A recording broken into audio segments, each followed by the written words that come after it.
मेरा नाम अताउल्ला अली फ़की है। मैं कोकन के इलाका दापोली गांव पंदिरी के छोटे से कस्बे से ताल्लुक़ रखता हूँ और मैं दापोली में ही जिला परिषद उर्दू स्कूल सेमी इंग्लिश में एज ए हेडमास्टर अभी फ़िलहाल काम कर रहा हूँ। मेरी सर्विस 2015 को मेरे को गाड़ी के अंदर मेजर अटैक आया 2000 सितंबर 15 में। उस वक्त गाड़ी से मैं सफ़र कर रहा था कोकन में खेड़ से दापोली में उतरने के बाद मेरा बीपी लो हो चुका था। मैं डॉक्टर के यहाँ चला गया। वहाँ पे एमडी डॉक्टर है हार्ट के, उनके ट्रीटमेंट किया तो उन्होंने मुझे 30,000 का इंजेक्शन उस वक्त देकर डॉक्टर नज़ीर जिले के पास एक रात के अंदर एम्बुलेंस के जरिए मुझे बम्बई में भेजे। फिर से जाना माना हॉस्पिटल माना जाता है, वहाँ पर मेरा ट्रीटमेंट हुआ। उसके बाद मैं एक वॉल मेरा 100% ये ब्लॉक हो चुका था और एक 70% था। उसके बाद मुझे दवाइयों पर उन्होंने घर पर भेजे। वहाँ से दवा में लेते रहते 2020 को मेरे को कोरोना का काल ज़बरदस्त था, जहाँ के पुलिस भी एक्सेप्ट नहीं करती थी किसी को बाहर निकलने के लिए। ऐसे हाल में मेरे को सांस लेने के लिए छोड़ने के लिए बहुत तकलीफ होती थी। इस हालत में मैंने डॉक्टर टेक किया। उन्होंने फिर मुझे वहाँ से किसी भी सूरत में बोले आप नज़ीर जिले से या आप नतीम प्रकार रत्नागिरी प्रकार हॉस्पिटल या आप कोल्हापुर वगैरह कहीं पर भी जाओ, मैं आपको कांटेक्ट करके दे रहा हूँ। तो उस वक्त कांटेक्ट किसी भी हॉस्पिटल में नहीं हुआ। तो बाद में उन्होंने मुझे डेरवान चिपलून के अंदर रिक्वायरमेंट किया। वहाँ पर जाने के बाद वहाँ देखे तो मेरा जो ऑक्सीजन लेवल है वो पंपिंग का वो 25% पे आ चुका था कम।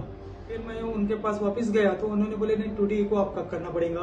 क्या मसला है कुछ समझ में नहीं आया। 2D को करने के बाद समझ में आया कि जो 25% मेरा ये कम हुआ वो 20 पर आया। फिर मेरे को शॉक हो गया एकदम। फिर मैंने मेरे दोस्त से वहाँ पर मौलाना उनसे मैंने बात किया तो बोले आप डॉक्टर शाहिद मर्चेंट से आप बम्बई में कांटेक्ट करो और उनके यहाँ आप चले जाओ, आपका ट्रीटमेंट सही हो जाएगा। वहाँ से डॉक्टर का अपॉइंटमेंट लिया था। वहाँ से मैं डॉक्टर के यहाँ आया। आने के बाद डॉक्टर साहब से मैं लिंकिंग रोड पर मिला। वहाँ पर उन्होंने मुझे ट्रीटमेंट किए। फिर उस वक्त ऐसी हालत थी कि मैं उन्होंने बोला कि मेरा एंजियोग्राफी करके आप देख लीजिए।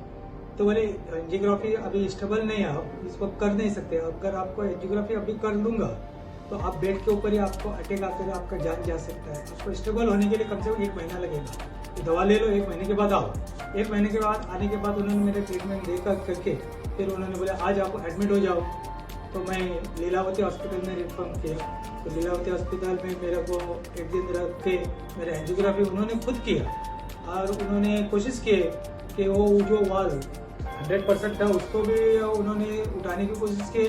जो 70% था वो भी 100 हो गया और ब्लॉकेज और दिख रहे।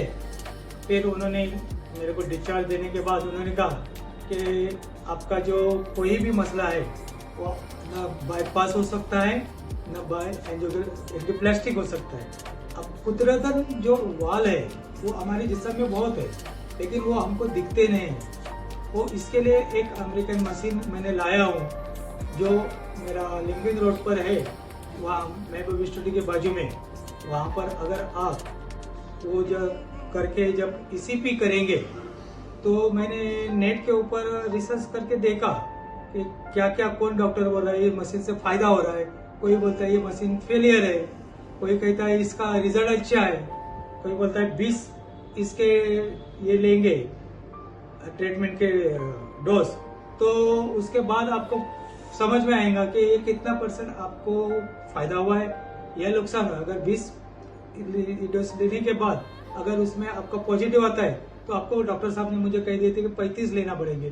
फिर मेरा 19 हुआ। 19 होने के बाद मैं 7 नवंबर को एडमिट हुआ और 24 दिसंबर को 2022 को डिस्चार्ज हुआ। उस वक्त मेरे को उन्होंने 30 ट्रीटमेंट दे दिए और 30 ट्रीटमेंट की वजह से मैं जो मेरा 20% था 25% से 20% आया था वो मेरा 30 से 35 हो चुका था। और फिलहाल मेरे को बोले आप इसका ट्रीटमेंट का दवा आप खा लो, और वो दवा मैं घर पर 2 महीना खाया अभी कल मैं आया था ट्रीटमेंट के लिए, तो इंशाल्लाह वल अजीज मेरा जो हार्ट पंपिंग जो है, डॉक्टर साहब की मेहनत बहुत ज़बरदस्त है।